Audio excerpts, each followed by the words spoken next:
नमस्कार, मैं एम के पांडे। हमारी धारा पर आपका स्वागत है। आज हम आपके समक्ष यह वीडियो हड़प्पा सभ्यता सही के ही संदर्भ में प्रस्तुत करने जा रहे हैं।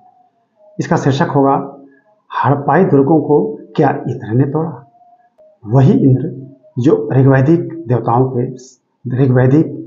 संस्कृत के सबसे बड़े देवता थे और ऋग्वेद में सबसे अधिक बार इन्हीं का जिक्र हुआ है।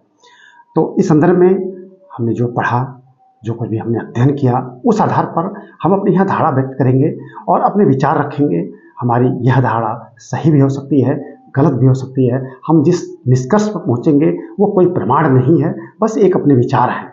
तो हम इसको अपनी बात को तुरंत रखते हैं कि हड़प्पाई दुर्गों को क्या इंद्र ने तोड़ा। इस प्रश्न को आगे बढ़ाने से पहले एक मौलिक प्रश्न है कि किसी भी दुर्ग को तोड़ने वाला शासक या राजा उस दुर्ग से संबंधित जो भी व्यवस्था रही होगी या रहती है उससे कहीं अधिक शक्तिशाली होगा। अर्थात इंद्र ने हड़प्पाई दुर्गों को अगर तोड़ दिया या तोड़ा तो निश्चित रूप से इंद्र उस हड़प्पाई व्यवस्था से कहीं सुदृढ़ व्यवस्था के मालिक रहे होंगे। अब प्रश्न एक और आता है, बड़ा मौलिक सा प्रश्न, कि उस समय ऐसा इंद्रासन कहाँ रहा होगा। पूरे संसार का अगर हम अध्ययन करें, तत्कालीन अन्य साम्राज्यों का, अन्य सभ्यताओं का अध्ययन करें तो हम पाते हैं मेसोपोटामियाई सभ्यता थी उस समय, बेबीलोनाई सभ्यता थी, या हम कहेंगे कि एक और मिस्री सभ्यता थी। इन सभ्यताओं में जो भी बस्तियां मिलती हैं, जो भी व्यवस्थाएं मिलती हैं, वो कम से कम हड़प्पाई सभ्यता से विकसित तो नहीं थी। यानी उस समय ईसापूर्व 3000 ईसापूर्व 2500 के आसपास जो हड़प्पा सभ्यता थी वो इतनी उच्च स्तर की व्यवस्था, इतनी सुनियोजित नगरीय व्यवस्था थी कि वैसे प्रमाण उसमें नहीं मिलते हैं। तो एक बात तो तय है कि हड़प्पाई जो व्यवस्था थी वो बड़ी सुदृढ़ और बहुत मजबूत व्यवस्था थी। और हड़प्पाई दुर्गों को तोड़ने वाले अगर इंद्र हैं तो निश्चित रूप से इंद्रासन या इंद्र जहाँ भी रहे होंगे, जहाँ से उन्होंने शासन किया होगा, वह उनकी व्यवस्था इससे भी कहीं बहुत ज़्यादा सुदृढ़ रही होगी। तो यह तो तय है। क्यों? क्योंकि अगर हम मध्यकाल में या हम कहें पूर्व मध्यम काल में, हम बहुत सारे उदाहरण अगर हम देखें, हम्पी को ध्वस्त कर दिया गया था। 5 साम्राज्यों ने मिलकर हम्पी को ध्वस्त कर दिया, विजयनगर साम्राज्य को ध्वस्त कर दिया, तो तोड़ा गया था दुर्ग, वहां भी तोड़ा गया था। तो दुर्ग तोड़ने के उदाहरण मिलते हैं, लेकिन सम्मिलित सेना उनसे मजबूत थी तो वो दुर्ग तोड़ दिए गए। तो निश्चित रूप से इंद्रासन या इंद्रलोक काफी मजबूत रहा होगा।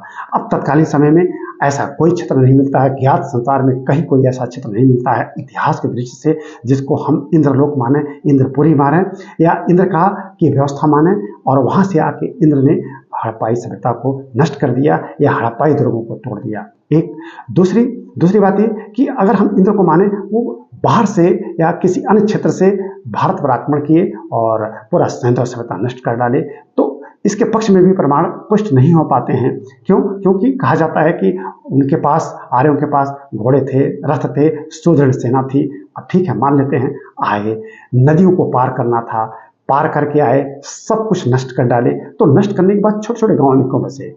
चलो मान लेते हैं बस गए।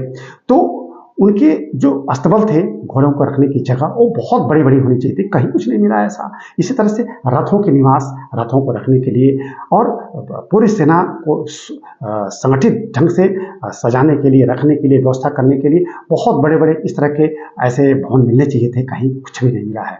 अगर वो उन्होंने सैंधव सभ्यता को नष्ट कर दिया तो उन्हीं नष्ट क्यों करते, उसको मतलब पराजित करके उस पर अपना अधिकार कर लिए होते। इसके प्रमाण मिले नहीं हैं। अब थोड़े थोड़े प्रमाण मिलते हैं, कुछ कंकाल मिलते हैं, उनके आधार पे हम ऐसे इतने बड़े आक्रमण को हम पुष्ट नहीं कर सकते हैं। तो अब यहाँ हमारी धारणा क्या है, हम क्या विचार करते हैं कि जो समस्त सैंधव प्रदेश था वो उस समय बहुत बड़े क्षेत्र में विस्तारित था। जो इस समय उसकी खुदाई हुई है तो लगभग 13 लाख वर्ग किलोमीटर में इसका विस्तार दिखाया जाता है।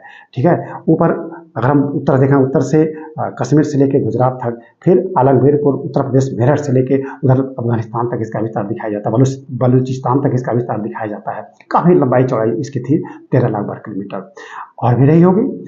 अब भारत का, हम वर्तमान भारत को देखें तो 33 लाख वर्ग किलोमीटर भारत का विस्तार है। भारत में आजादी के समय 550 के आसपास रियासत थी। क्यों न माने हम, 13 लाख वर्ग किलोमीटर कोई मामूली क्षेत्र नहीं होता, वो भी उतने प्राचीन काल में। तो उस क्षेत्र में छोटे छोटे कई साम्राज्य रहे होंगे। उसी में जहाँ तक हमको लगता है कि ये पंजाब, हरियाणा और जम्मू कश्मीर का ये संपूर्ण क्षेत्र, यह इंद्रपुरी रहा होगा, या हम ऐसे कहेंगे आर्य प्रदेश रहा होगा, और इसी में मांडा या कश्मीर के आसपास कहीं इंद्रासन रहा होगा। क्यों? क्योंकि हमारे पुराणों में भी सुमेर पर्वत आता है, सुमेर पर्वत को इंद्रासन दिखाया जाता है, तो पर्वतीय क्षेत्र हो भी जाता है। तो इसी सैंधव प्रदेश के तहत जो उत्तरी प्रदेश था वो में भी संभावना है कि वो आर्य प्रदेश रहा हो, और समस्त हड़प्पाई सभ्यता में जितने भी साम्राज्य रहे होंगे, दर्जनों या 2 दर्जन से भी अधिक जितने भी साम्राज्य रहे होंगे, उनमें सबसे शक्तिशाली ये इंद्र प्रदेश रहा होगा। अब आपसी वैमनस्य हुआ होगा और इंद्र ने कहीं पर आक्रमण किए होंगे, कुछ दुर्ग तोड़ दिए होंगे, इसीलिए इंद्र का नाम पुरंदर पड़ा। अब बहुत सारे इतिहासकार इंद्र को एक तरफ से अभियुक्त मानते हैं, सैंधव सभ्यता के नष्ट होने का अभियुक्त मानते हैं, अभियुक्त तक शब्द आ जाता है इनके लिए, ठीक है। लेकिन जहाँ तक हमारी धारणा बैठती है, मुझे लगता है कि राजाओं में आपसी वैमनस्य रहा होगा और उस वजह से इंद्र ने कई दुर्ग तोड़े होंगे तो उनको पुरंदर कह दिया गया होगा। लेकिन मेरा ऐसा विश्वास नहीं बैठता है कि इंद्र ने ही सभ्यता को नष्ट कर डाला, ऐसा मुझे लगता नहीं है। और चाहे जो भी हो, इतिहास जिस दिन इससे पर्दा उठेगा, लिपि पढ़ी जाएगी तो बहुत कुछ पर्दा उठेगा, न जाने कितनी बातें इस पर कही जाएंगी। हमारे विचार भी हैं, ये भी गलत हो सकते हैं, ये भी हो सकता है सही हो जाए हमारे विचार, ठीक है। तो एक हमने विचार अपने यहाँ रख दिए। आज हम इस वीडियो को यहीं रोकते हैं, यहीं बंद करते हैं, इस एक लाइन बोलने के साथ कि सैंधव सभ्यता या हड़प्पाई सभ्यता के जो दुर्ग थे, उस दुर्गों को जरूर इंद्र ने नुकसान पहुंचाया, लेकिन वो इस साम्राज्य से अलग नहीं थे, इस व्यवस्था से अलग नहीं थे, वरन इस व्यवस्था के ही संभवतः भाग रहे होंगे।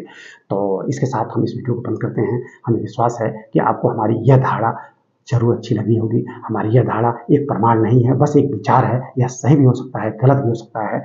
आप हमारे वीडियो को जरूर देखिएगा, इसको लाइक और शेयर कीजिएगा और हमारे चैनल को जरूर सब्सक्राइब कर लीजिएगा। धन्यवाद।